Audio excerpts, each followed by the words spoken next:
Oke. Assalamualaikum warahmatullahi wabarakatuh. Waalaikumsalam warahmatullahi wabarakatuh. Halo teman-teman semua, ketemu lagi bersama kami komunitas teman baca. Kali ini kita akan mengulas satu buku yang berjudul Mawar Jepang. Ini karya dari Rei Kimura. Nah, jadi novel ini teman-teman, novel Jepang. Ya, ini mengisahkan kisah pilot kamikaze perempuan yang dibungkam dalam sejarah. Oke, nanti kita akan mengulas buku ini bersama teman-teman kita yang kemarin sedang magang, dan ini ini terakhir ya? Tugas terakhir. Oh, tugas terakhir dari teman magang. Oke. Gimana teman-teman, sehat semua? Alhamdulillah. Oke. Luar biasa. Oke ya, di hari libur ini kita masih sempat ya kita ngobrol-ngobrol di sini, dan kita bakal ngulas buku. Kita perlu perkenalan enggak kira-kira teman-teman? Karena di video sebelumnya teman-teman ini sudah berkenalan. Mau perkenalan lagi enggak? Ya, perkenalan aja. Oh, perkenalan lagi. Iya. Oke. Biar lebih kenal. Iya, siap. Dari siapa nih? Dari Bang Arif. Oh, dari saya dulu. Oke, dari pojok dulu dah. Silakan. Baik, terima kasih kesempatannya. Sebelum perkenalan, saya mau kasih pantun sedikit ya. Aduh, cakep. Jalan ke kafe, pesan kopi. Cakep. Sambil baca buku biar tambah happy. Cakep. Senang banget kita bisa ketemu lagi. Di teman ulas serunya tiada henti. Cakep. Cakep bener. Jadi perkenalkan, nama saya Arif ya. Saya masih jadi peserta magang di komunitas teman baca ini. Kalau latar belakang saya ini seorang guru dan pegawai ya. Saya kira itu sajalah perkenalannya. Saya lanjut ke Ya, langsung sebelah saya aja. geser ke sebelahnya. Oke. Baik, perkenalkan nama saya Hendra Setiawan. Biasa dipanggil Hendra atau Lucy. Saya tuh latar belakangnya itu mahasiswa di salah satu universitas, yaitu Universitas Mataram. Semester. Janganlah sebut semester akhir lah, semester 7. Ya, oke, kita akan langsung ke teman saya yang satu. Selamat sore semuanya. Perkenalkan, saya Ismi, mahasiswa juga dan saat ini masih semester 5. Atau jawaban sih? Oke, terima kasih ya teman-teman. Jadi buku ini pastinya teman-teman sudah baca dong ya. Ya. Ya. Oke. Mungkin dari sebelum kita membahas lebih dalam lagi, kira-kira teman-teman kenal nggak siapa penulisnya ini? Atau pernah ketemu mungkin? Pernah ya? Oh, iya. Oke, gimana Hen? Tentang penulis Rei Kimura. Oke. Untuk Rei Kimura ini sendiri ya, dia itu adalah salah satu seorang pengacara dan penulis. Terus dia itu suka menulis karya-karyanya itu yang sangat-sangat unik dan berbau peristiwa-peristiwa fenomena.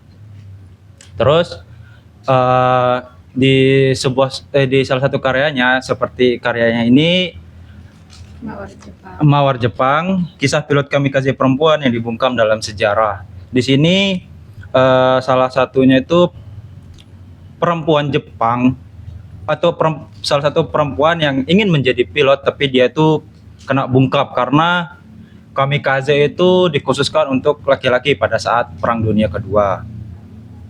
Terus karya-karyanya selain Mawar Jepang yaitu ini, catatan Ichijo, perempuan miskin di lembaran uang Jepang.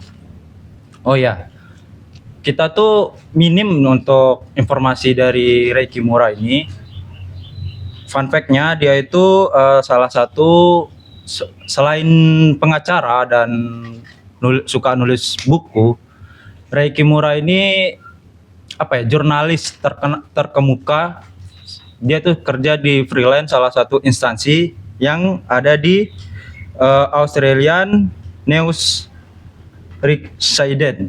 Sedikit. Ya, mungkin itu dari saya untuk Rei Kimura ini. Iya ya. Berarti Rei Kimura ini seorang pengacara gitu. Iya, pengacara dia. Pengacara sekaligus jurnalis. Ya. Jurnalis. Kalau dari karya-karyanya nih Rei Kimura biasanya berbicara tentang apa? Dia itu berbicara tentang sejarah biasanya. Sejarah-sejarah terutama perempuan yang ya kalau kita bilang dalam novel Mawar Jepang ini kayak perempuan tuh kayak bisa dikatakan sebagai objek dia. Objek yang ya apa ya? Kayak nggak ada harganya gitu, Bang. Berarti kebanyakan ceritanya tentang perempuan gitu ya? Iya, perempuan. Berarti dia ngangkat isu perempuan gitu. Angkat isu Oke, perempuan. berarti hidup perempuan yang melawan. Oke. Ya, menarik ya dari Rei Kimura ini. Ternyata teman baca juga punya selain Mawar Jepang. Ini ada catatan Ichio. Oke, menarik ya dari Rei Kimura. Kemarin kan kita ngobrol-ngobrol nih buku apa yang akan diulas gitu kan. Nah, ketika kita bersepakat untuk mengulas buku ini, pasti ada kesan-kesan pertama lah gitu ya dari teman-teman setelah baca ini. Mungkin apa nih pertama kali baca karya yang berbau sejarah, terus penulis Jepang, gimana nih menurut teman-teman kesan pertamanya ketika bacanya, atau punya pengalaman enggak tentang baca novel-novel yang berbau sejarah sebelumnya gitu? Oke, Bang Arif, gimana Bang Arif? Kesan pertama ya. Pertama saya mau kasih kesan untuk covernya ya. Untuk covernya ini memang representatif sekali kelihatannya ya. Untuk dari judul maupun subjudulnya ya. Di sana ada matanya itu kelihatan feminim ya. Gampang sekali diidentifikasi kalau itu mata wanita ya. Kemudian ada air mata, sepertinya akan menceritakan sebuah tragedi ya. Kemudian ada pesawat. Nah, mungkin pesawat itu yang ada di bola matanya itu mungkin menjelaskan tentang pilot kamikaze-nya itu atau pesawat kamikaze-nya ya. Cukup representatif kalau saya lihat dari segi covernya. Kemudian ada warna putih yang dominan, sepertinya untuk mempertegas saja ya, mempertegas gambar mata dengan pesawat itu ya. Kalau untuk isinya, kesan pertama ini penulisnya kan Rei Kimura ini seorang pengacara dan wartawan ya, jurnalis ya. Coba saya lihat titik simpul dari wartawan dan jurnalis itu menurut saya itu satu sebenarnya. Dia itu coba mencari fakta gitu ya. Fakta-fakta yang dikira-kira mungkin ada yang disembunyikan gitu kan. Nah, ini lihainya seorang Rei Kimura, dia mencoba memunculkan ya atau membuat dugaan gitu, misalnya mungkin dalam bentuk fiksi gini ya, ada pilot kamikaze yang perempuan ya. Sehingga itu bisa saja seperti yang Bang Ziki sama Ismi tadi jelaskan tentang perempuan gitu. Mungkin isu yang diangkat coba feminisme gitu ya. Ada feminisme yang coba diangkat dari Rei Kimura. Rei Kimura itu sendiri juga perempuan ya. Jadi sangat dekat lah isu feminisme itu. Nah, kesan saya itu dari awal itu saya berekspektasi kalau memang dijelasin tentang kamikaze-nya gitu ya, perang dunianya itu. Cuma memang di novel ini diceritakan keadaan perang tuh lebih halus di narasi ceritanya itu lebih halus, tidak tidak terlalu banyak cerita tentang penderitaan yang mencerminkan kengerian gitu, kengerian dari sebuah perang, apalagi perang dunia kedua ya. Lebih menitik beratkan kepada kerentanan misalnya.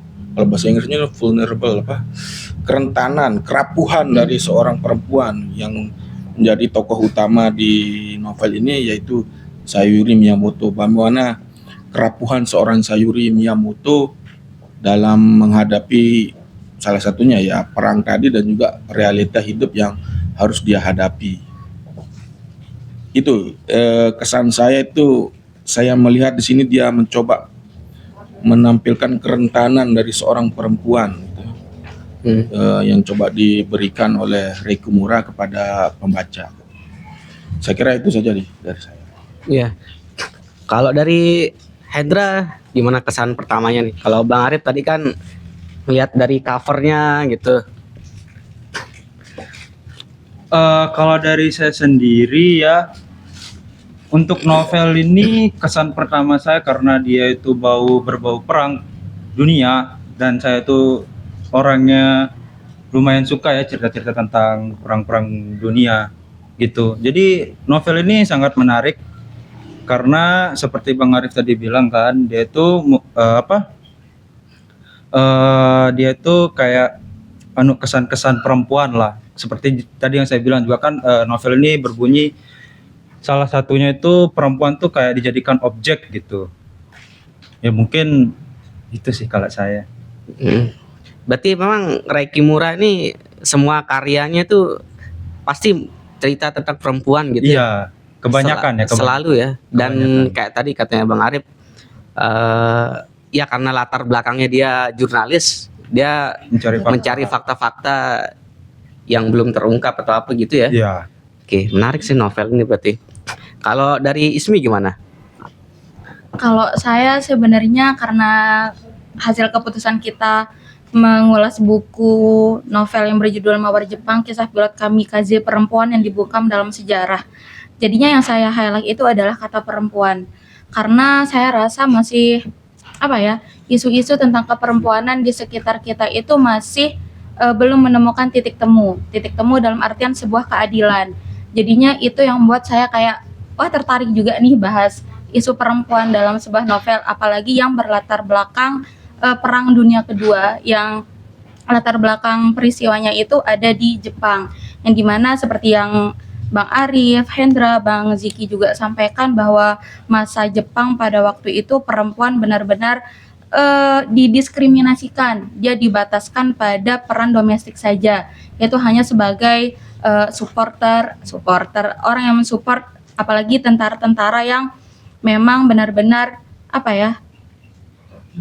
mengorbankan hidupnya untuk negara, sedangkan perempuan hanya dibatasi dengan peran domestik itu saja, yaitu hanya mungkin seperti yang diperankan oleh Sayuri bersama temannya sebagai seorang perawat dan juga sebagai seorang juru masak.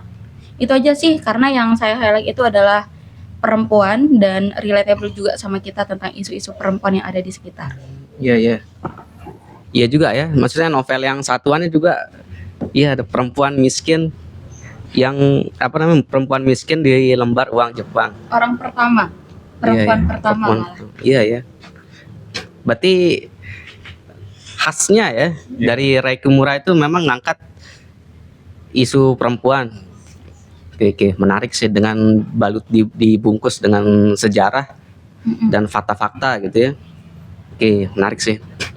Teman-teman, jadi selama magang kami belajar bagaimana cara mengulas gitu ya. Ada teori-teori yang seperti intrinsik, ekstrinsik, yang gitu-gitu. Nah, kita coba mengulas novel ini dari sudut itu. Oke. Ismi gimana ngelihatnya novel ini secara dari kacamata intrinsiknya?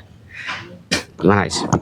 Kalau dari kacamata intrinsik itu ada kan, di intrinsik itu ada tema, ada penokohan, ada alur atau plot. gaya bahasa dan lain sebagainya. Tapi untuk novel Mawar Jepang, Kisah Pilot Kamikaze Perempuan yang Dibungkam Dalam Sejarah ini, tema yang tepat menurut saya adalah sebuah pengorbanan dan patriotisme seorang perempuan dalam Perang Dunia Kedua. Itu selain tema itu, tema yang tepat juga yaitu karena novel ini tuh mengangkat isu tentang identitas perempuan dan juga sejarah bagaimana perempuan itu, dan juga dalam sejarah ini perempuan itu dibungkam gitu. Semua itu berangkat dari Sayuri, yang dimana tema yang tepat yang saya katakan tadi adalah sebuah pengorbanan dan juga patriotisme yang dilakukan oleh seorang perempuan pada saat Perang Dunia. Itu berangkat dari rasa rasa sakit dan penderitaan yang dialami oleh Sayuri. Untuk kita yang mungkin sudah membaca novel ini, Sayuri itu berangkat dari rasa sedih karena ditinggalkan oleh adiknya Hiro ya, kalau nggak salah. Iya, Hiro. Ditinggalkan oleh adiknya Hiro yang masih waktu itu berusia 20 tahun. Rentan antara 18 sampai 20. Yang dimana pada masa itu juga sedang gencar-gencarnya untuk mencari SDM, kekurangan SDM untuk menjadi tentara pada waktu itu, sehingga di sana itu mereka diwajibkan untuk menjadi tentara. Maka dari itu adiknya Sayuri itu diambil untuk menjadi bagian dari tentara itu. Tapi sayangnya itu si Hiro itu meninggal di tengah perjuangannya sebagai seorang tentara, dan itu membuat Sayuri merasa sangat sakit hati, sehingga dia dendam terhadap orang-orang khususnya orang-orang Amerika Serikat pada waktu itu. Itu berangkat dari Sayuri. Terus mengenai isu tentang patriotisme dan juga pengorbanan itu tadi, yang dimana berangkatnya si Sayuri sehingga dia bisa nekat menjadi seorang pilot kamikaze, yang dimana pilot kamikaze itu dikhususkan untuk seorang laki-laki, sedangkan Sayuri yang nyatanya adalah seorang perempuan bisa menjadi pilot kamikaze gitu. Terus juga kita berangkat dari isu identitas gender, yang dimana berangkat lagi dari kisah Sayuri yang dimana dia dibungkam karena ternyata dia adalah seorang perempuan. Karena di pilot kamikaze ini kan yang harus jadi pilot itu adalah seorang laki-laki, sedangkan pada waktu itu Sayuri ini ketahuan ternyata dia adalah seorang perempuan, dan itu membuat Sayuri merasa takut kira-kira hukuman apa yang akan dia hadapi ketika orang-orang, khususnya orang-orang militer itu tahu kalau ternyata dia perempuan. Dan itu fun fact-nya itu, bukan fun fact sih, istilahnya plot twist-nya itu, kalau misalkan perempuan ternyata dia ditahu adalah seorang perempuan, dan militer akan menganggap itu adalah sebuah aib negara. Karena sekali lagi dalam peraturan militer pada masa Jepang waktu itu, perempuan itu tidak boleh ikut serta dalam perang. Dia hanya boleh berperan di dunia peran domestik itu saja. Sedangkan di dunia perang dia tidak boleh ikut andil. Karena ketika dia bisa ikut andil, dia akan dianggap sebagai aib negara. Sehingga itu tadi kesetaraan gender, identitas gender itu kayak mendiskriminasikan perempuan pada waktu itu. Terus selain tema itu, saya beralih sedikit ke bagian tokoh dan penokohan. Ada 2 tokoh yang saya highlight, yaitu ada tokoh Sayuri dan juga tokoh sahabatnya yaitu Reiko. Sayuri ini tokoh yang dia memiliki tekad yang kuat untuk menyuarakan orang-orang terdekatnya, khususnya saudaranya, sahabatnya, dan orang yang dikasihinya. Jadinya tokoh Sayuri ini kayak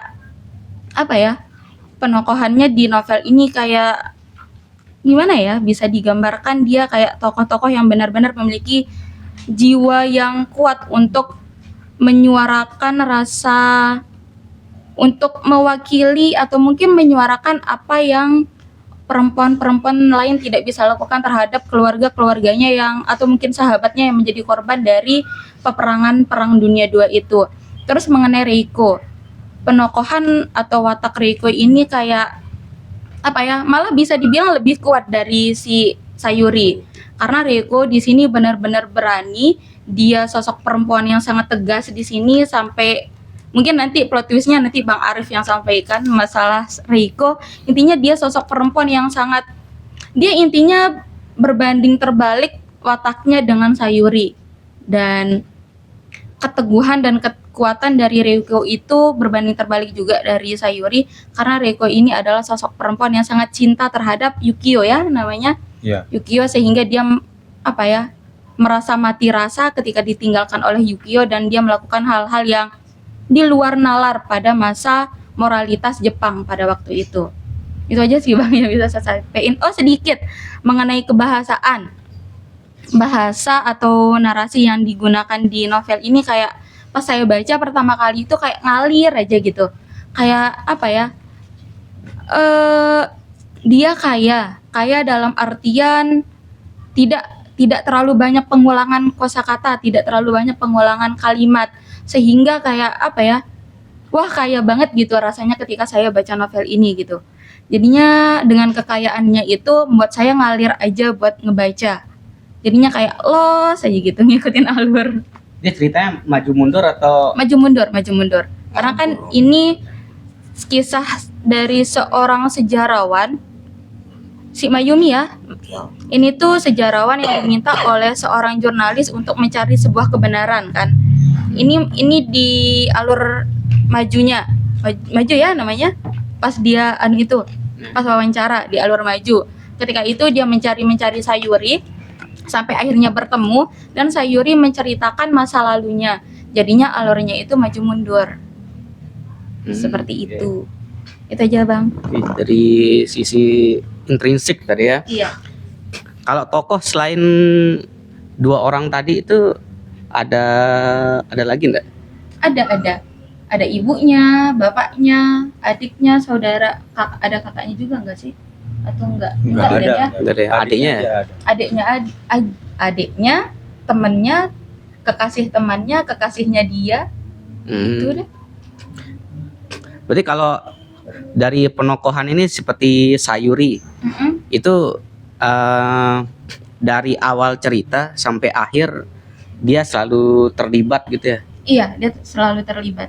Oke. Ya. Oke. Kalau gini, teman-teman, dari keseluruhan cerita mungkin bisa diceritakan gitu ya. Gimana sih alurnya novel ini, dia ceritanya tentang apa dan membawa cerita apa gitu. Benar Bang Arif? Sinopsis gitu ya, Ya. kayak rangkuman cerita ya. Ya.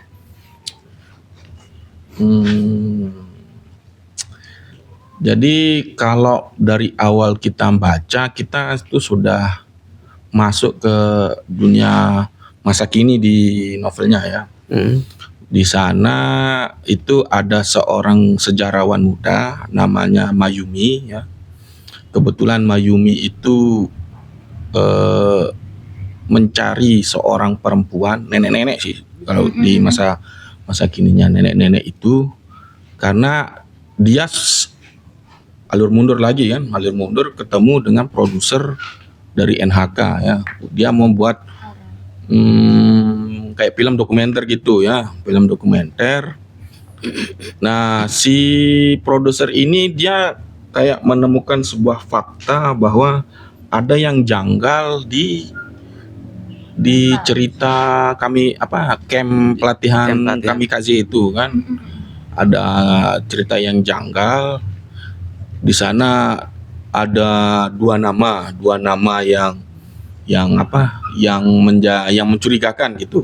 Nah, dari sana itu singkat cerita berangkat bahwa kemungkinan ada pilot perempuan di kamikaze. Nah, karena asumsi ini si Mayumi disuruh mencari orang yang bernama Rika Kobayashi kan. Nah, singkat cerita akhirnya Mayumi ketemu dengan Rika Kobayashi. Nah, Rika Kobayashi ini sebenarnya dia itu Sayuri Miyamoto. Kemudian dia yaitu menceritakan sejarah apakah benar nggak itu ada pilot perempuan di pesawat kamikaze. Cerita secara secara ringkasnya itu sebenarnya pilot perempuan tidak boleh ya. Diketahui gendernya itu perempuan, tapi Sayuri ini menyamar, ya. Jadi menyamar menjadi laki-laki, ya. Tidak diketahui oleh militer Jepang, akhirnya bisa masuk ke pelatihan pilot kamikaze. Nah, konfliknya ya konflik apa?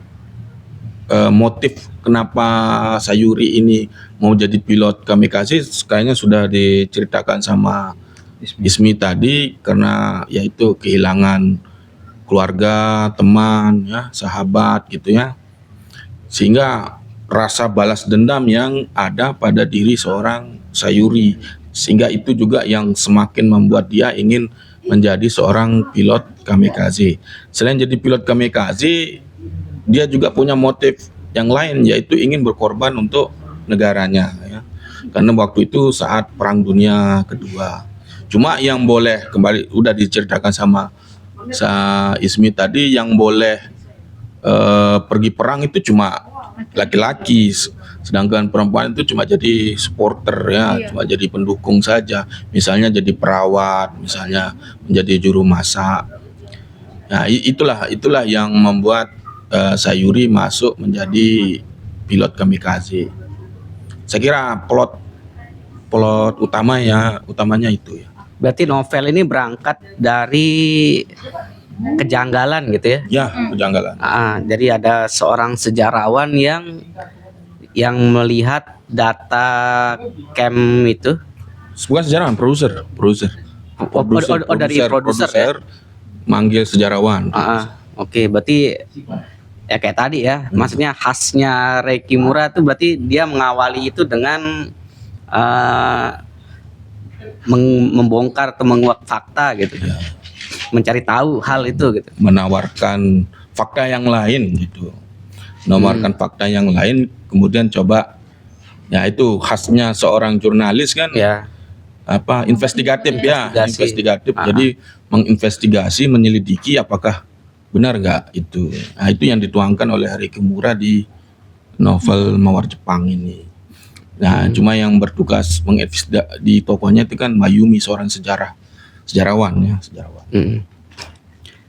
Berarti dari data, berarti ini kan pencarian gitu kan, dari sekian banyaknya orang yang bernama Rika Kobayashi gitu, dicari sampai dapat, akhirnya ketemulah sama, jadi si Rika Kobayashi ini sudah tua ya, sudah tua, sudah nenek-nenek, didapat. Terus berarti berawal lah cerita itu dari bertemunya si Mayumi dengan Rika Kobayashi yang sudah tua. Dan dari sana dia bercerita tentang masa lalu itu. Ya, tentang asumsi si produser tadi itu. Ya. Oke. Menarik ya novelnya. Nah, dari teman-teman sudah baca juga novel ini, kira-kira dari rangkaian cerita dari awal sampai akhir itu apa yang berkesan gitu dari cerita ini gitu? Apa sih yang berkesan dari teman-teman? Gimana, Hen? Hendra. Oke. Menurut saya ya, yang paling berkesan dari novel ini adalah sosok ayahnya Sayuri itu, yaitu Muchio, yang dimana dia itu yang berawalnya dari kerja pabrik tekstil buat baju, kemudian karena pada tahun 1941 itu kan negara Jepang itu kan berperang sama Amerika. Nah, dia itu ingin ikut andil gitu dalam peperangan tersebut. Tapi pas dia daftar ke bagian militer, dia itu ditolak karena memiliki beberapa kecacatan. Karena dia itu bekerja di sebuah pabrik tekstil. Nah, di situ dia itu sangat-sangat menyesali atau marah pada dirinya atau benci pada dirinya gitu. Karena dia itu nggak bisa ikut andil dalam peperangan tersebut, karena di Jepang itu kan mati mati untuk membela negaranya itu sebuah salah satu sebuah kehormatan atau bisa disebut pahlawan lah itu bagi negaranya. Jadi dia mungkin dari situ kekecewaannya besar ya terhadap dirinya sendiri sih. Itu kalau saya ya. Berarti berarti ini kan si Rika Kobayashi bercerita tentang ayahnya gitu. Iya. Iya ya. Yang tidak ikut andil karena ada kecacatan fisik di berbagai tubuhnya lah. Sehingga itu yang menyebabkan ayahnya Nggak bisa ikut militer. tidak bisa ikut militer dan berharap anak-anaknya yang Iya. melanjutkan Iya. itu kan. Dan kebetulan Ada adiknya. ada Hiro. ada kebijakan wajib militer itu Iya. ya. Oke. Sebenarnya ada apa ya? Ada pertentangan juga. Kalau yang Hendra ceritain itu dari ayahnya itu menyetujui, sebenarnya ada pertentangan dari ibunya sebenarnya. Ibunya itu tidak ingin keluarganya juga Terpecah belah. ya ikut dalam masalah perang inilah. Dia ingin hidup normal seperti biasa, seperti Hiro misalnya. Dia kan seorang mahasiswa kan, ya dia ingin menyelesaikan kuliahnya. Kemudian Sayuri itu juga perempuan, juga berharap menikah ya, punya suami yang baik dengan cucu. Tapi ya itu kan masa perang ya, dimanapun kalau sedang masa perang, memenangkan perang itu jauh lebih penting ya. Sehingga di sana ya ibunya juga mau nggak mau harus merelakan ya Hiro, terutama Hiro itu untuk masuk ke militer Jepang. Tapi kalau sepenglihatan teman-teman dari awal ini aja gitu ya, Rei Kimura itu membawa cerita itu, misalnya kan dia berawal dari rumahnya nih kan, dari rumah kayak kan, gini. maksudnya dari ceritanya Rika Kobayashi ini kan berawal dari kehidupan dia di desa Iya. Iya. kan, ada potret ibu bapak semua gitu ya. Nah jadi teman-teman bisa melihat nggak, maksudnya Rei Kimura ini memang bikin ceritanya itu sedetail itu. Jadi dia lengkap sekali gitu menceritakan orang-orang yang terlibat gitu di desa tuh. Jadi kalau dari teman-teman yang baca, enak enggak cerita model gitu? Ismi mungkin. Jadi dia detail gitu. Kalau kalau saya pribadi itu bagus sih Bang. Kalau misalkan ada detail-detail yang seperti itu, karena di sebuah cerita kalau misalkan detail itu ada, berarti detail itu dibutuhkan untuk memperkuat ceritanya gitu, untuk memperkuat latar belakang, emosi atau mungkin perasaan yang dibutuhkan di dalam sebuah cerita itu. Jadinya keberadaan detail-detail itu menurut saya kayak itu benar-benar mendukung, dan juga sebagai pembaca kita diarahkan untuk merasakan apa yang dirasakan oleh tokoh. Apalagi kan berangkat dari rumah si Rika Kobayashi alias Sayuri, yang dimana dia berangkat dari sebuah keluarga kecil, terus sampai akhirnya mereka dipisahkan oleh kebijakan wajib militer yang dibuat pada waktu itu. Jadinya berangkat dari keluarga kecil itu, ketika si Hiro akhirnya diarahkan untuk menjadi militer, jadinya emosi itu terbentuk di sana kalau ternyata kehilangan salah satu saudara itu membuat dia merasa sedih, was-was, apalagi dengan melihat ibunya yang selalu khawatir terhadap Hiro. Berarti emosi itu memang dari awal sudah dimunculin gitu ya? Iya. Jadi kita logikanya ketika kita masuk ke cerita berikutnya, kita sudah dapat gambaran gimana sih kehidupannya Si Kobayashi. Rika Kobayashi, atau siapa nama aslinya? Terus nama pertamanya? Sayuri. Sayuri. Ya, Sayuri Miyamoto. Ya. Oke.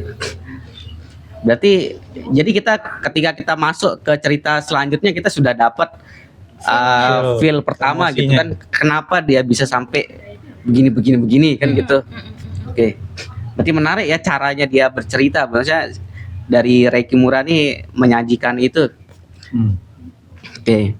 Terus cerita ini berkembang kan dari awalnya desa itu ke ke adiknya ya, si Hiro itu yang jadi tentara. militer. Oke. Nah, kalau teman-teman ngelihat perubahan cerita itu mengalirnya loncat-loncat atau dia linear gitu loh. Dari adiknya duluan runut gitu. Oke. Coba.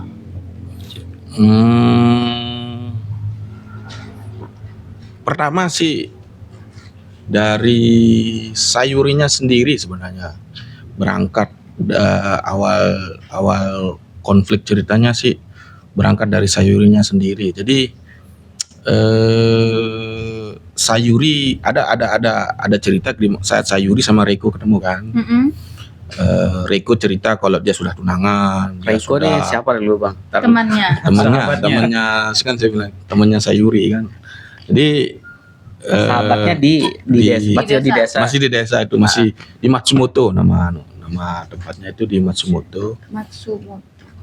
Jadi Reiko cerita kalau dia itu sudah punya tunangan, dia mau nikah gitu kan.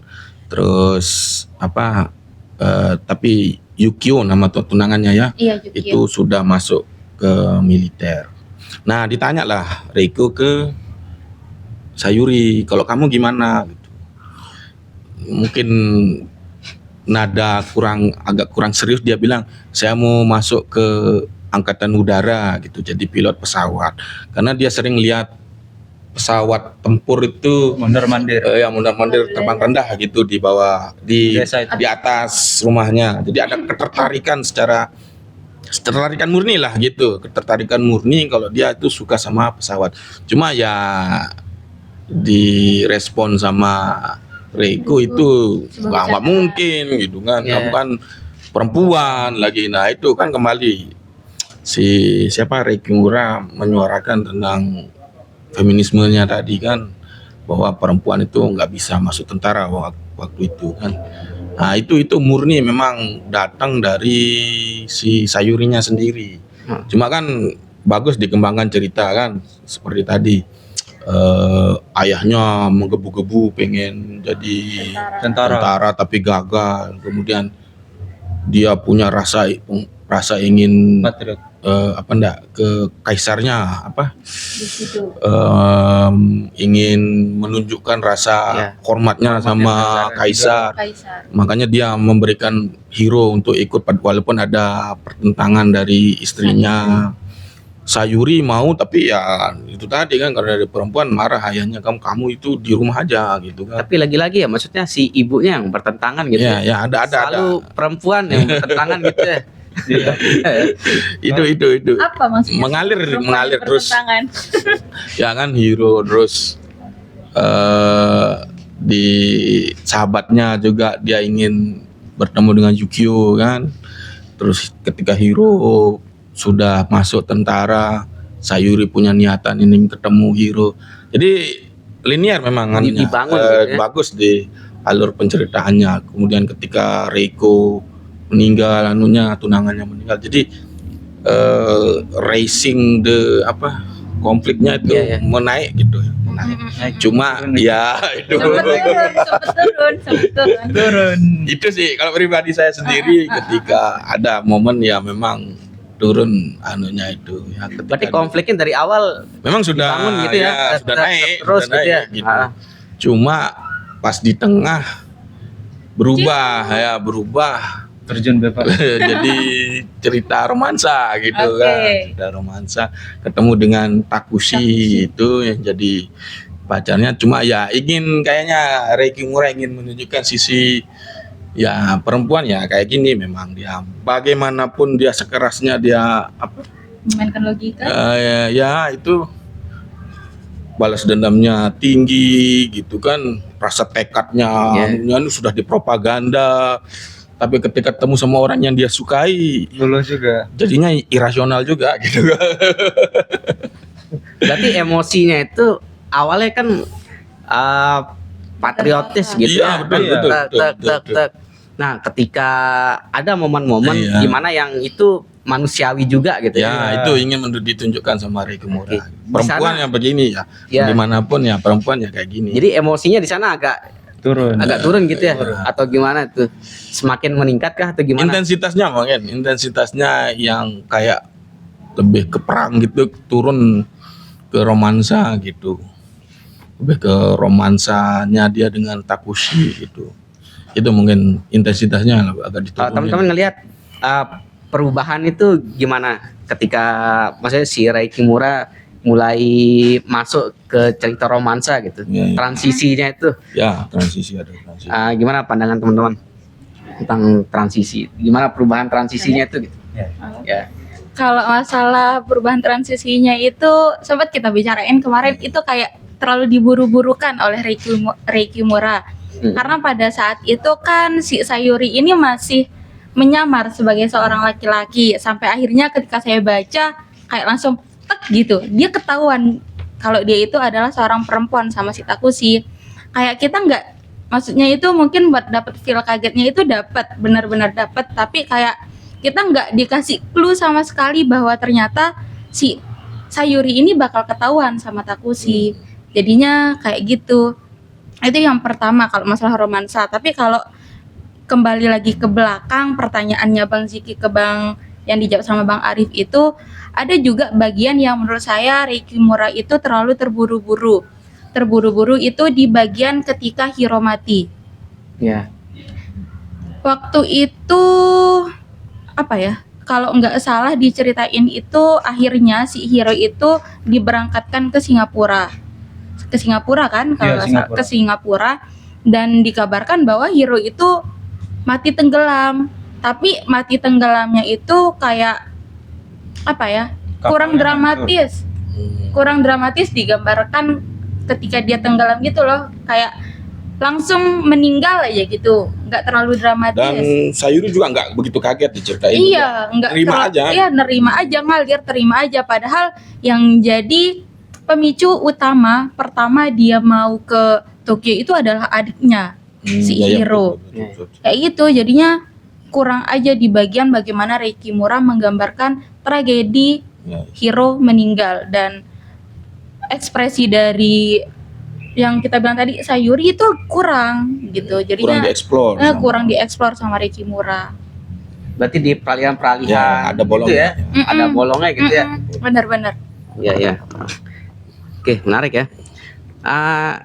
Kayak tadi misalnya ada yang apa secara emosi gitu ya. Kan ada pemantiknya gitu, dari rumah dipantik untuk terus meningkat, ceritanya meningkat lagi, emosinya meningkat lagi gitu. Ketika Hiro itu meninggal, itu juga harusnya bisa dikembangkan Ya, ceritanya betul, untuk betul, jadi pemantik gitu kan. Tapi malah dibikin agak soft gitu ya. Iya, iya. Ya, ya. Ya, datar aja diceritain sama Rei Kimura. Padahal ya sebenarnya katanya Ismi tadi dia pergi ke Tokyo kan nyari Hiro gitu. Tapi sebenarnya kan ada diceritain juga udah ketemu sih sama Hiro kan. Iya. Udah ketemu sama Hiro. Cuma ya memang kurang dramatis. Penggambaran emosi dari Sayuri kurang didramatisir sama Rei Kimura. Di bagian itu di bagian Hiro itu ya. Dan ketika mulai ketahuan itu ya. Ya, betul. Berarti itu terlalu cepat kesannya gitu ya, ketahuannya terlalu cepat gitu. Oke. Nah, kalau tadi kan itu hal-hal yang menarik gitu ya dari Hendra. Kalau ini Bang Arif, apa lagi hal yang menarik dari cerita ini gitu? Hal menarik. Mungkin hal menarik. Atau Hendra? Hal menarik dari cerita ini Selain bapaknya tadi itu. Apa lagi? Kan gini. Kan dia awalnya itu kan dari emosinya itu emosinya itu menggebu-gebu kan. Dari awalnya kematian pacar sahabatnya yaitu Yukio. Terus yang kedua itu kematian Reiko, itu emosinya itu makin meningkat. Terus pas kematian Hiro itu emosinya agak padam gitu. Terus yang membuat saya kayak ini cerita apa sih? Itu tuh waktu dia itu apa ya? Ketemu sama kekasihnya itu. Siapa nama kekasihnya? Takushi. Hmm. Nah, Takushi itu kan awalnya itu dia ngiranya si Kimuraan ini, si Sayuri ini gay, Oh, laki-laki gay kan, laki-laki yang gay ya. Karena si Takushi ini sendiri bilang ke si Sayuri ini bahwa kamu tuh mirip sekali sama adik saya. Makanya saya mau ngejaga kamu Melindungi kamu. gitu. Singkat cerita, bahkan si Sayuri ini kalau mau mandi pun dia harus menunggu teman-temannya kalau nggak salah tuh dia mandi itu pukul 20.30 di mana itu udah kosong kamar mandinya, baru dia bisa mandi di situ. Terus singkat ceritanya itu dia ketahuan sama siapa pacarnya itu? Takushi itu, sorry ya saya agak lupa. Takushi itu pada saat dia kalau nggak salah dia mungkin selesai mandi ya. Terus si Takushi itu buka pintu. Nah dari situ dia ketahuan kalau dia itu perempuan. Mungkin dari situ Kak saya. bisa ditambahkan? Baik, saya tambahkan sedikit ya. Jadi Rei Kimura ini memang spesialisasinya itu kalau bikin cerita itu istilahnya fact and fiction. Nah, Jadi menggambarkan memang ada fakta-fakta. Misalnya contohnya pilot kamikaze itu memang benar ada, gitu kan. Pelatihannya memang benar ada. Contohnya juga ada untuk latar tempatnya itu memang benar ada. Misalnya kayak kuil Yasukuni, ya. Kuni. Itu juga diceritakan ternyata kuil Yasukuni ini juga memang benar ada di dunia nyata. Dan kuil Yasukuni ini kalau istilahnya itu peringatan jas merahnya itu jangan lupa jangan sekali-kali melupakan Lupakan sejarah sejarah pahlawan. gitu ya, para pahlawannya. Lupa saya. Ya, jadi ritual penghormatannya itu untuk menghormati para pahlawan itu ya dilakukan di kuil Yasukuni ini tanggal 24 April. Ya. Selalu dilakukan setiap tahun. Cuma ambivalen ya.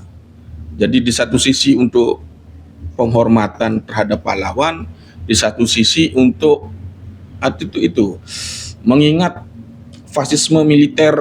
militernya Jepang yang dulu ya itu sangat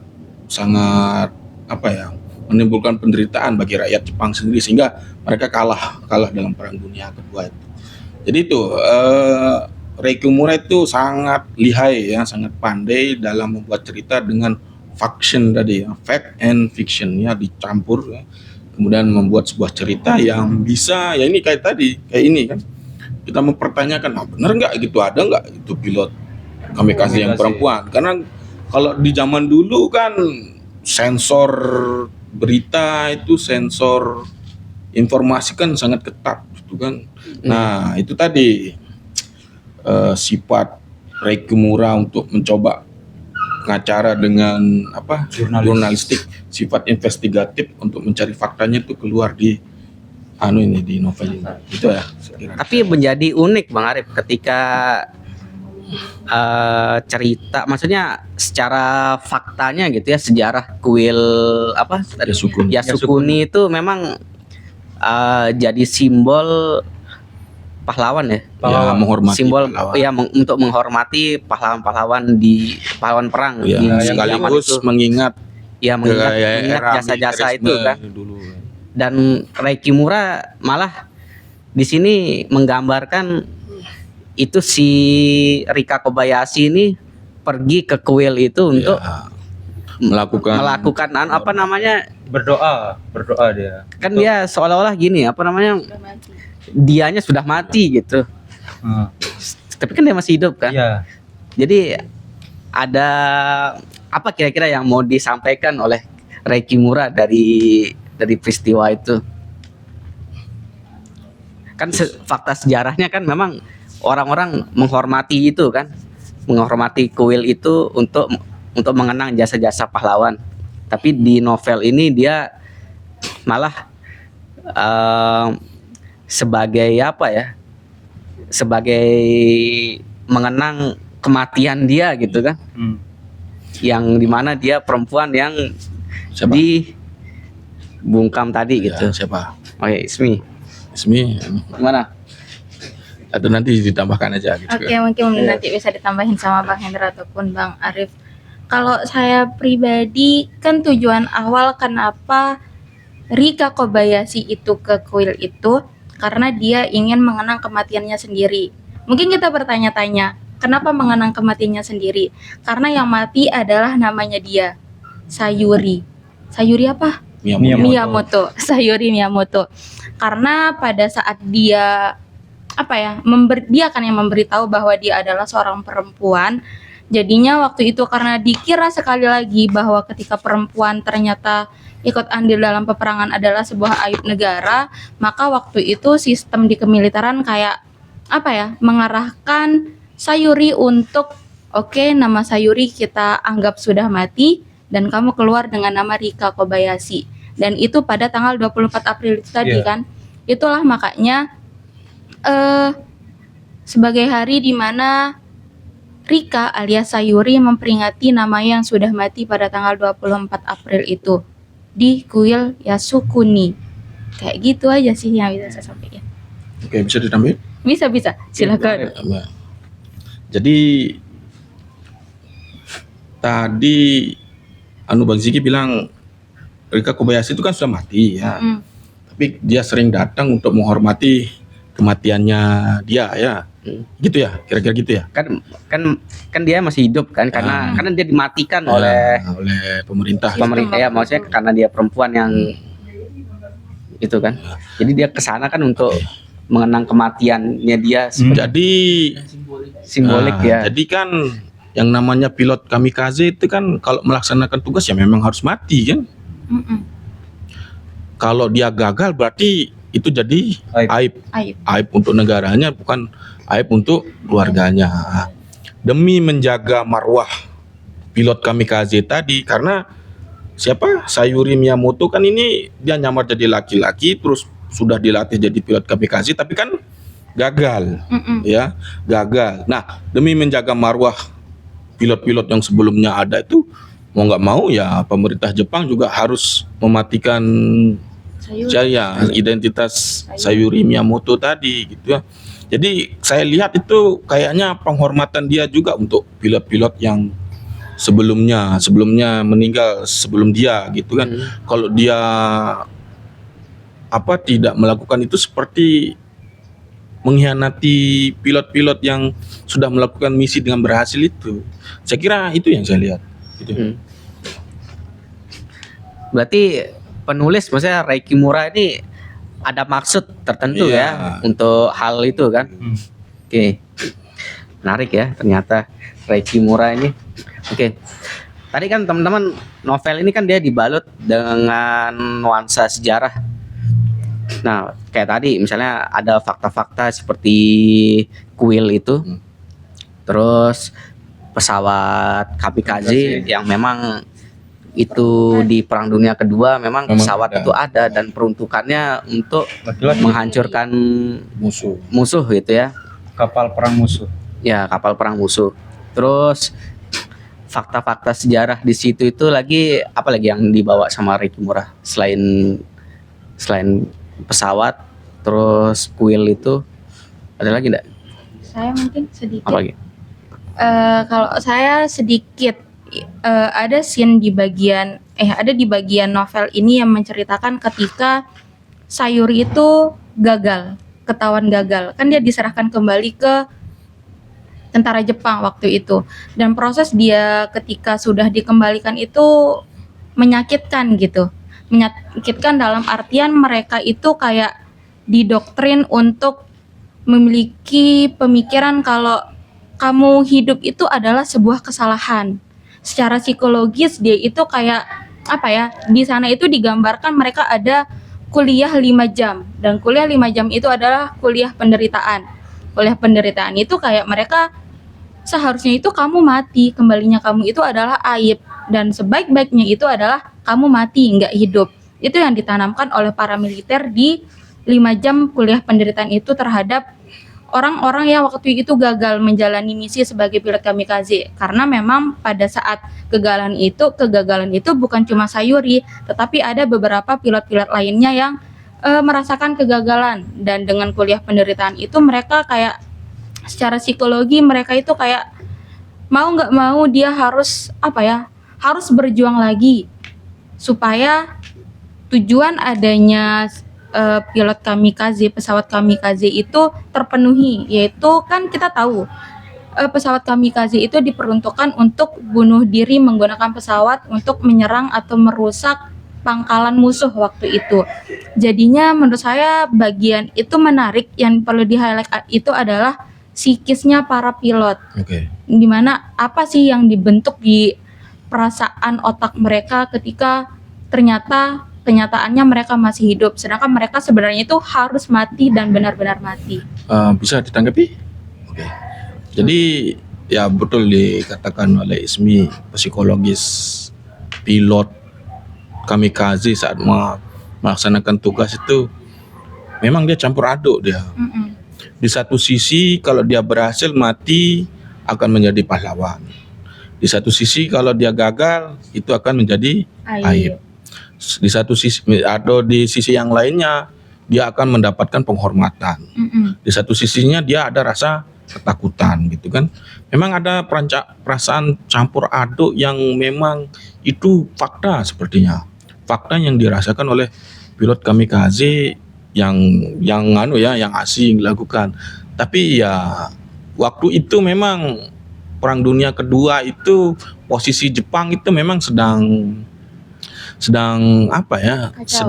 bukan kacau, sedang terdesak gitu. Sedang terdesak gitu oleh sekutu Amerika, sehingga dia militer sumber daya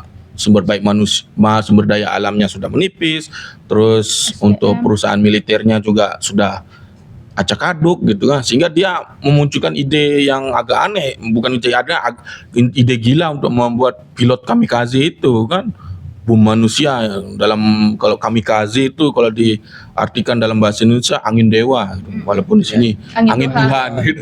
Tapi sebenarnya lebih ke angin dewa gitu. Jadi itu sebuah penghukuman dari dewa ya, dewanya di Jepang sana kepada musuh-musuh yang melawan Jepang gitu. Tapi faktanya itu malah tidak membalikkan keadaan. Justru itu malah membuat Jepang juga tetap mengalami kekalahan setelah di bom atom di Hiroshima dan Nagasaki, sehingga Jepang juga kalah. Itu juga disampaikan sebagai fakta yang di novel itu. Oke. Nah, dari novel ini kan Rai Kimura menitik beratkan pada ini isu feminisme perempuan gitu ya, sama sejarah. Nah, kayak tadi kan cerita tadi ada yang kita anggap terlalu cepat, terus cerita yang seakan-akan bocor atau bolong gitu, yang harusnya bisa dikembangkan. Plot hole. Atau mungkin gini, mungkin Rai Kimura tidak terfokus ke pengembangan cerita yang seperti itu gitu, atau dia menitik beratkan pada isu tadi gitu. Kira-kira buat teman-teman seperti itu tidak? Dia memang menitik beratkan ke sana, memang ke isu itu. Jadi pengembangan ceritanya ya kayak tadi kan. Feminisme berarti ya. Memang ada beberapa diceritakan di sana, memang isu tentang feminisme itu menjadi bumbu-bumbu ceritanya ya. Seingat saya tuh berapa kali dimention, ada tentara itu bilang secara pribadi tentaranya bilang, saya tidak keberatan perempuan masuk militer, tapi ada aturan yang tidak membolehkan perempuan masuk militer gitu kan. Beberapa kali itu ada tokoh-tokoh gitu ya, tokoh-tokoh yang Perwira. militer terutama kan gitu. Cuma aturan yang mana gitu kan.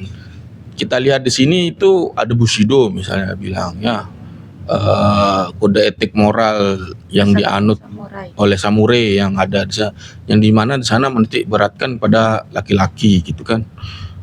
Terus ada juga itu adegan juga di mana Reiko juga itu dipandang, ada adegan di mana dia sepeda itu kan, Ya.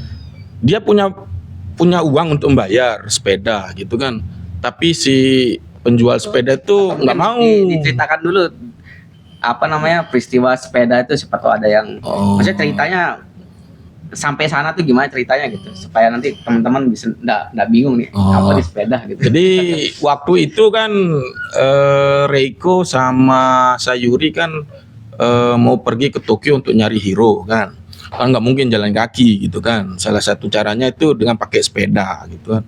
Nah dalam perjalanannya itu dia melewati toko lah gitu.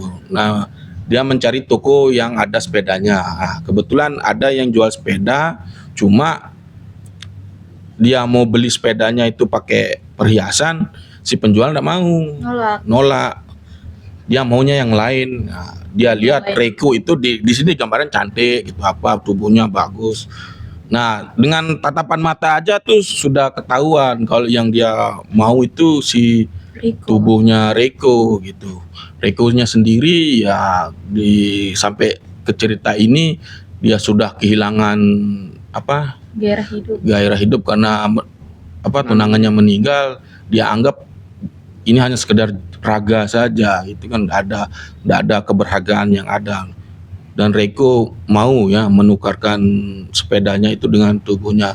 Dan di sana ada pemberontakan dari Sayuri. Kenapa kamu hanya untuk sebuah sepeda itu mau menukarkan tubuhmu gitu kan? Dan di sana ada pemberontakan dari Sayuri. Tapi itu tadi Reiko sudah tidak mempedulikan lagi ya. Saya kira itu penggambaran. Bentuk pemberontakannya itu seperti apa dia pas kejadian itu dari Sayurinya. Kayak ketika pintunya kan ditutup. Ya pintunya ditutup. Dia gebuk-gebuk pintunya ya. Dia coba masuk lah gitu kan. Tapi ya tidak bisa, pintunya sudah terkunci, nggak bisa dia. Lagi-lagi kan perempuan secara fisik kan lebih lemah dari laki-laki juga, itu digambarkan nggak bisa ya, dia terima keadaan saja jadinya begitu ya. Ada pemberontakan ya itu tadi ya, gebuk-gebuk pintu gitu. Nah selain itu ada lagi enggak scene-scene di mana yang memang Reiki Murani menyuarakan, maksudnya ada seperti apa ya, perempuan itu yang melawan gitu, dia memberontak gitu. Cuma sepeda aja sih. Saya satu mungkin. Yang mana tuh? Kita membahas tentang isu feminisme. Terus kalau kita berkaitan sama Reiki Mura sang penulis, saya rasa yang mau diangkat sama Reiki Mura itu adalah bagaimana orang-orang terdahulu itu malu mengakui perempuan. Malu mengakui perempuan yang ternyata ikut andil dalam dunia peperangan. Itu sebenarnya itu kan yang dibungkam sama sejarah. Ya. Dan itu yang ingin dimunculkan sama Reiki Mura. Kan di scene yang saya sampaikan tadi itu pada saat dia waktu itu yang memicu Sayuri untuk memberitahu perwira itu adalah karena waktu itu para tahanan aja ya kita sebut, pada saat dia dikembalikan sama orang Amerika ke tentara Jepang, waktu itu mereka diarahkan untuk pemeriksaan fisik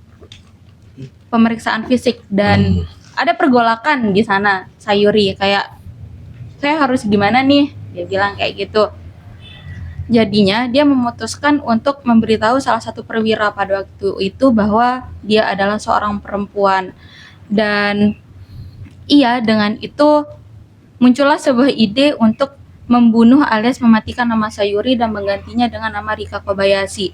Dan itu yang dibungkam oleh sejarah, dan itu yang dimunculkan oleh si Reiki Mura ini. Karena kan yang menjadi kejanggalan itu tadi, kok ada di pangkalan militer itu ada nama masuk namanya Sayuri, malahan tapi nggak ada nama Sayuri itu keluar dari pangkalan militer itu. Sedangkan nggak ada nama masuk atas nama Rika Kobayashi, tapi atas nama Rika Kobayashi itu ada namanya pas keluar gitu. Jadinya itu kan yang memantik kenapa akhirnya Mayumi, sejarawan yang diminta oleh produser NHK itu untuk menilik sebuah sejarah itu.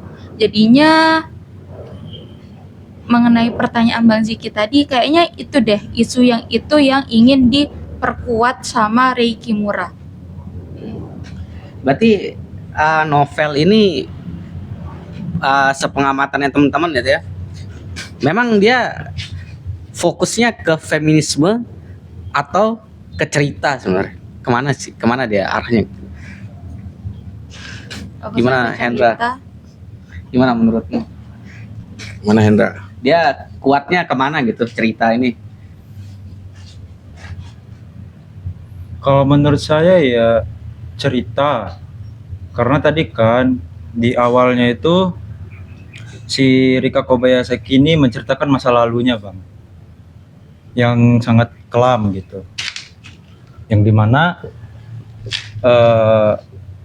dia itu menjadi aib gitu di negaranya gitu. Terus pada saat itu perempuan itu dijadikan objek gitu, objek, buka kayak ya perempuan pada masa itu dijadikan objek karena perempuan pada waktu itu kayak nggak ada harga dirinya. Jadi di Jepang waktu itu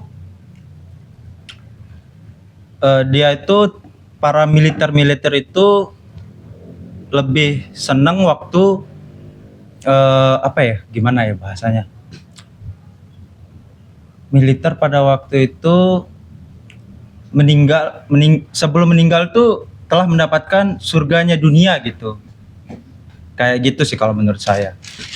Berarti memang Rei Kimura ini memang dia fokusnya ke isu feminisme itu mungkin ya. Iya. Saya sih iya. Ya memang Isu feminisme. dia beratnya di sana, titik beratnya gitu ya, dengan perlawanan itu. Karena setiap scene perlawanan itu selalu detail gitu kan. Malah pengembangan ceritanya tadi kan dia ada yang lompat-lompat, maksudnya ada yang kita anggap mungkin abai atau dia tidak mengembangkan ketika dia mulai jatuh cinta juga kan terlalu cepat gitu. Atau memang dia fokusnya memang ke isu itu gitu. Gimana Marif? Itu enggak sih? Feminisme. Setahu saya ya, sepengetahuan saya, feminisme itu kan memang titik tekan isunya kan pada kesetaraan gitu ya. Di novel ini Rei Kimura mencoba memberikan tekanan bahwa perempuan juga bisa jadi pilot, kira-kira gitulah. Iya. Bisa jadi pilot kamikaze. Cuma bungkusannya itu menyamar jadi laki-laki kan. Sampai akhir kan sepertinya Sayuri sudah bisa melaksanakan misi, cuma gagal. Gagalnya itu sisi perempuannya yang keluar. Kenapa? Karena dia fokus sama Takushi pada saat melakukan misinya, sehingga miss target dia. Takushinya berhasil melakukan misi, dia karena lihat kekasihnya gagal melakukannya, jatuh gitu. Jadi itu dia ya memang mencoba menunjukkan kesetaraan gitu, bahwa memang perempuan bisa melakukan apa, menjadi pilot kamikaze. Saya kira itu sih. Berarti bisa kita bilang mungkin pesannya ke sana gitu ya. Ya mungkin ya. Ya. Penangkapan saya seperti itu. Ya. Jadi itu ya. Berarti kurang lebih novel ini bercerita tentang apa, pilot kamikaze perempuan yang dikemas gitu ya oleh Rei Kimura itu dengan balutan sejarah dan apa, pengembangan ceritanya itu dia dari tulisannya juga memang isunya yang selalu dia bawa itu isu perempuan.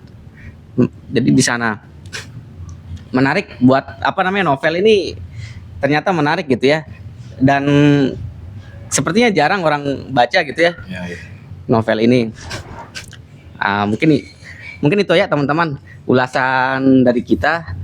Mungkin selanjutnya kita Ada masuk ke sesi pantun penutup dulu dari. sesi tanya jawab Oh. dulu. Oh iya. Kita tanya jawab dulu. Tanya dulu. Ya. Mungkin ada teman-teman yang ingin Itu ya. bertanya. Silakan.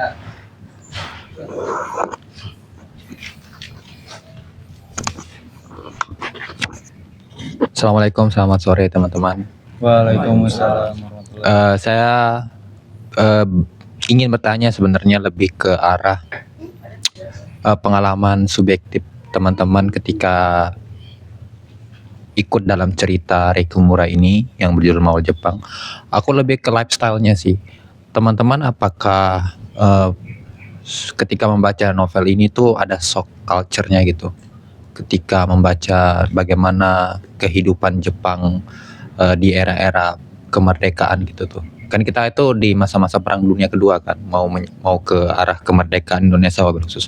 Ada teman-teman ngerasa nggak ada shock culture?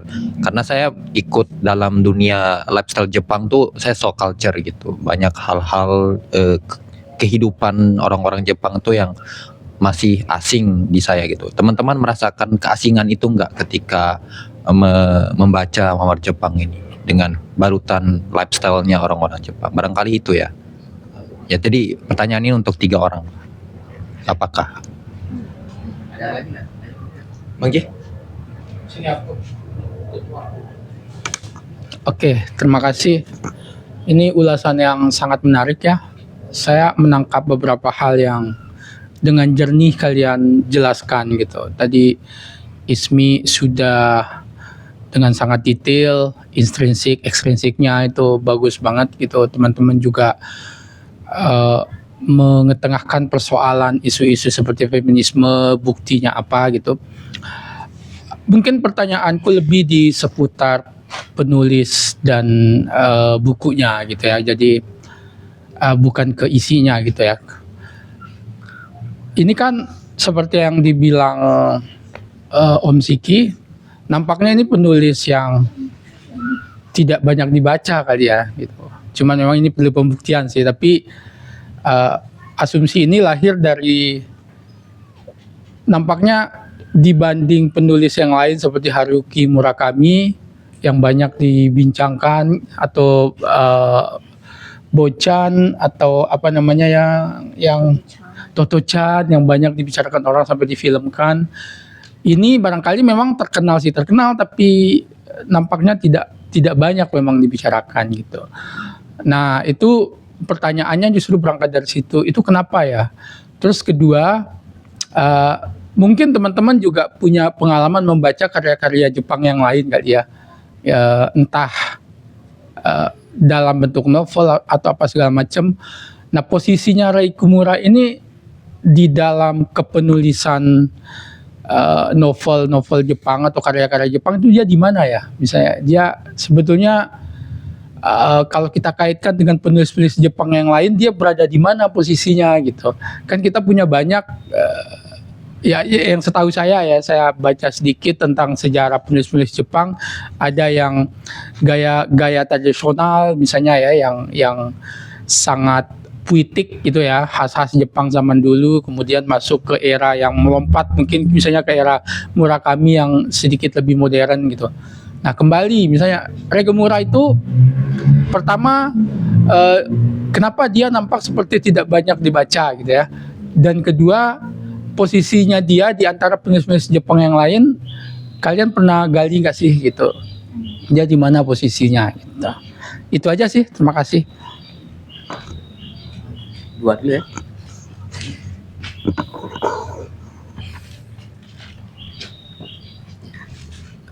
Oke teman-teman, pertanyaan dari Siba tadi untuk bertiga gitu ya. Ketika membaca buku ini ada itu enggak? Maksudnya merasa keterasingan gitu ya? Apa shock gitu ya? Gimana dari siapa tuh kita jawab deh? Bang Arif?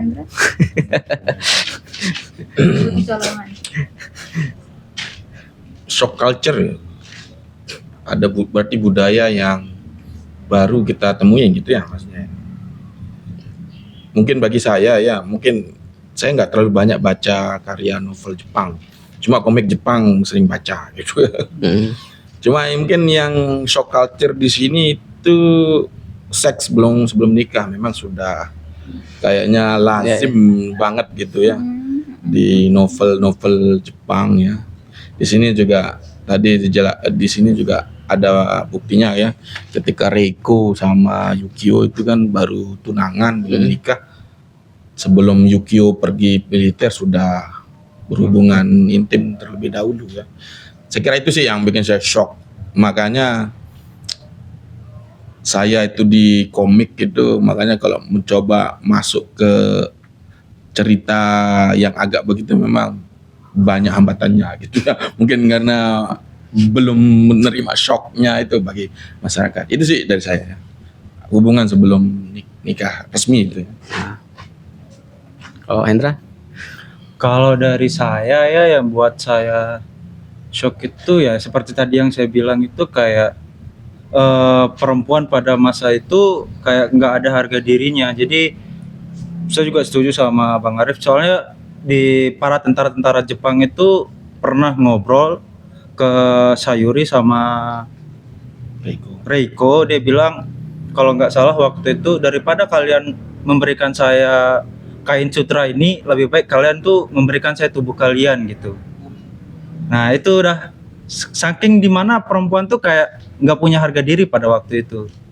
Ya yang itu sih kemungkinan kalau menurut saya ya. Berarti shocknya di situ ya? Iya. Ternyata perempuan tuh nggak ada harga dirinya waktu pada zaman 1941 kalau nggak salah. Kalau Ismi? Saya nggak tahu jawaban saya ini masuk atau enggak seperti yang diinginkan sama Kak Siba. Tapi kalau yang saya bikin kaget itu adalah kok bisa yang mereka membuat sistem namanya pilot kamikaze.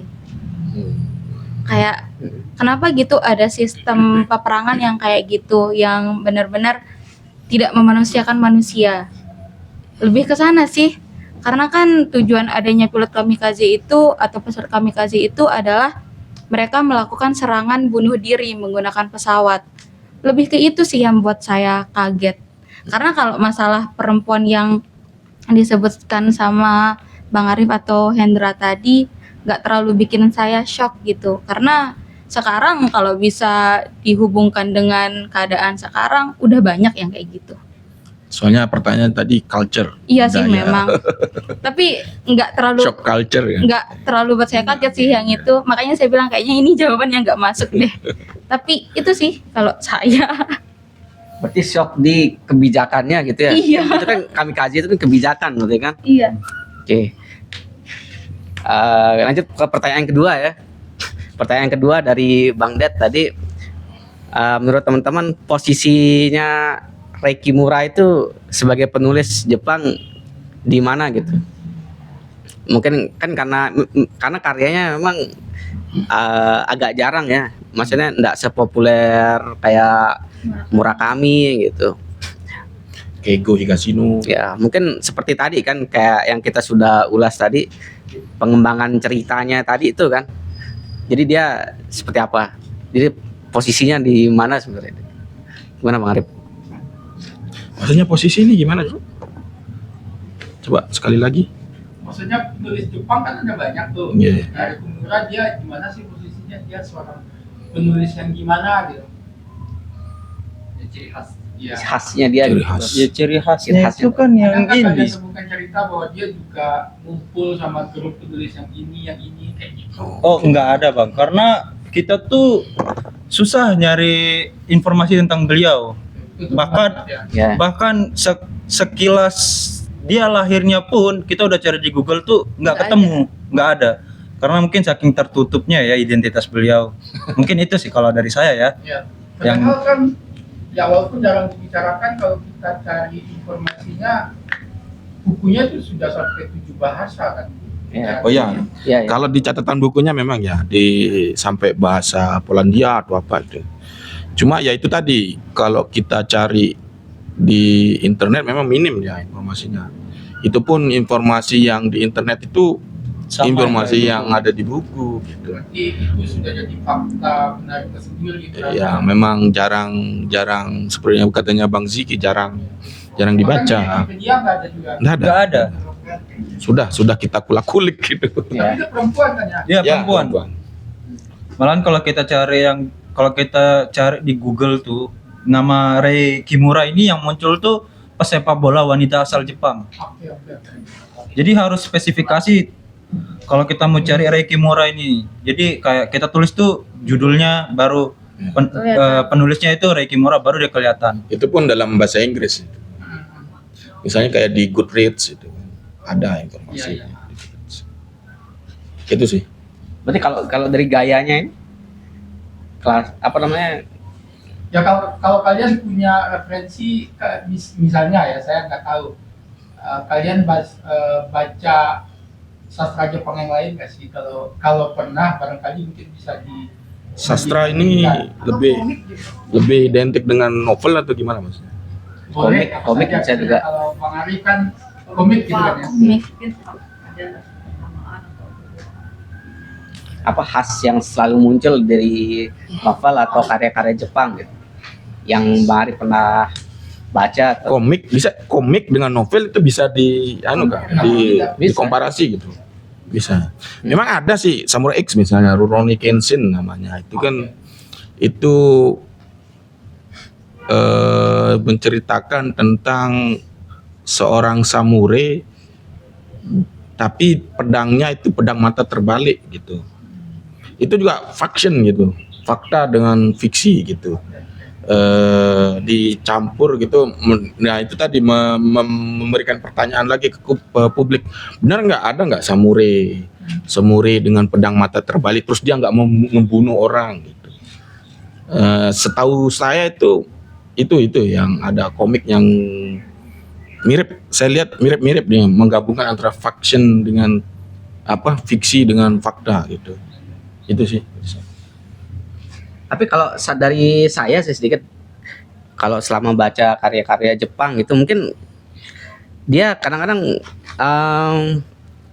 ini memang kayak ceritanya memang cepat gitu loh. Memang yang karya-karya lain juga kalau yang sudah saya baca gitu ya, memang dia alurnya kayak tadi kan ada scene-scene perubahan tadi yang cepat gitu, dan itu sering saya lihat gitu loh di karya-karya Jepang itu ada beberapa gitu.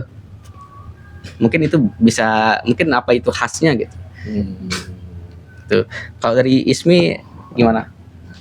Sebenarnya saya nggak ada jawaban Atau dari mungkin pertanyaan. pertama kali baca karya Jepang. Iya, ini pertama kali. Saya juga pertama kali. Iya, ini pertama Novel kali. ya. Iya, Karena jadinya kan setahu saya karya Jepang biasanya yang beredar banyak itu biasanya temanya itu soal tradisi gitu.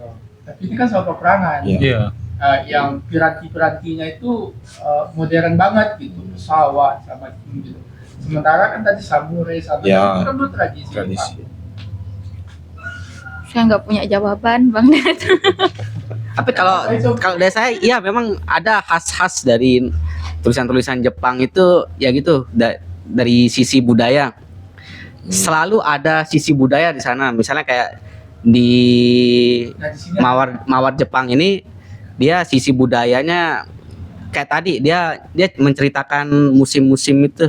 Musim Oh. semi. Selalu dia menceritakan ada alamnya dia ada di sana gitu. Iya. Musim-musim itu terus ya istilah-istilahnya dia kayak Bushido, selalu ada itu. Bushido. Karena itu kan budaya Kode dia. etik moral.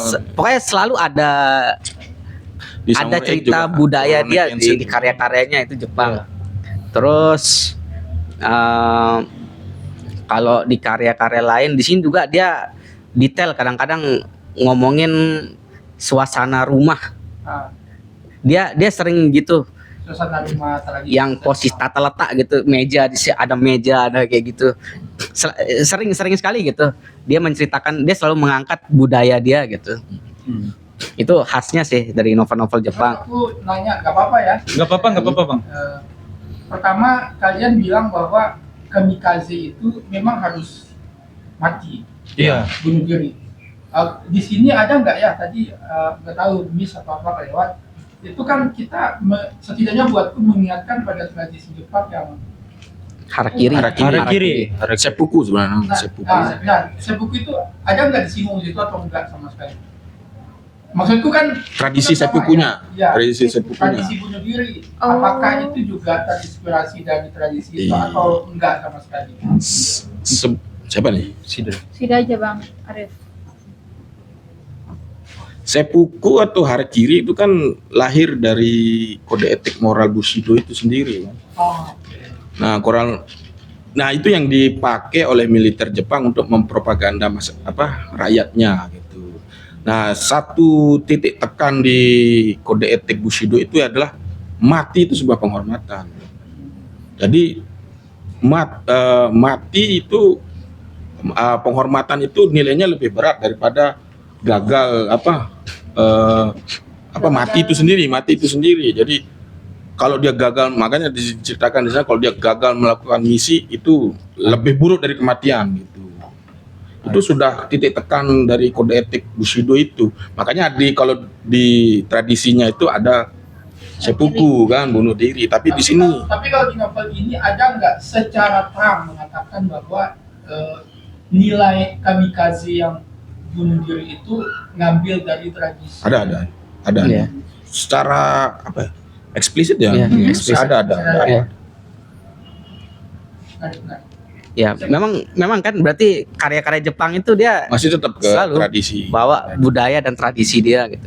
jadi bahkan untuk berperang ala modern pun nilainya Nilai itu tetap. dari nilai tradisi itu ya? Tradisi. Malah jadi alat propaganda itu. Oh. Alat propaganda. Itu Artinya mendoktrin ya. alat propaganda kalau kamu mati kamu dapat pahala. Ya, ya. Mungkin konsep pahalanya enggak kayak gitu ya, lebih ke penghormatan secara nyata didapatkan. Nanti kamu mati dianggap sebagai pahlawan, nanti keluargamu juga akan diagung-agungkan Karena seperti kalau nggak itu. salah tadi dari diskusi kalian kan ada yang yang nggak mati atau gimana? Ya, Oh, ada. iya. Itu kayak jadi aib. Ya, aib. Bahkan sampai ke keluarga gitu kan. Bahkan setelah itu Sayuri nggak pernah ketemu sama keluarganya Ya, lagi. harus mati ya. Dia ditahu Biar- mati sama keluarga. Ya itu tadi tetap menjaga marwah pilot kamikaze yang sukses melakukan misinya itu kan. Ada yang mau menambahkan? Ada yang mau tambahkan? Cukup. Keren-keren. Cukup. Ada yang mau tanya lagi nggak? Buku. Ada yang mau nanya lagi? Ada yang mau nanya? Tradisi bunuh diri itu. Gimana teman-teman? Ada yang mau nanya lagi? Iya. Udah nggak ada. Nggak ada? Sudah kontrol egonya. Lagi ngontrol ego. Mungkin cukup ya? Ya ditutup sama pantun Oke, dari saya akan membacakan pantun ya. Tapi pantun bukan tradisi Jepang. Bawa tradisi Hindu. Oke. Jangan lupa cakepnya ya. Siap. Beli novel di toko dekat rumah. Cakep. Sampulnya keren bikin betah. Cakep.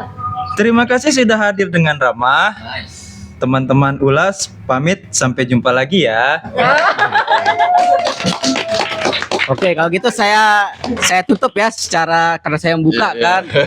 Oke. Jadi teman-teman, hari ini kita sudah mengulas buku salah satu karya Jepang yang berjudul Mawar Jepang, karya dari Rei Kimura. Oke, teman-teman bisa baca atau meminjam buku ini di perpustakaan teman baca. Dan untuk teman-teman untuk menambah referensinya tentang penulis-penulis Jepang, ini salah satunya ada Rei Kimura. Dan tadi kita sudah mengulas Rei Kimura banyak menulis isu-isu perempuan gitu, isu-isu feminisme, banyak sekali dia.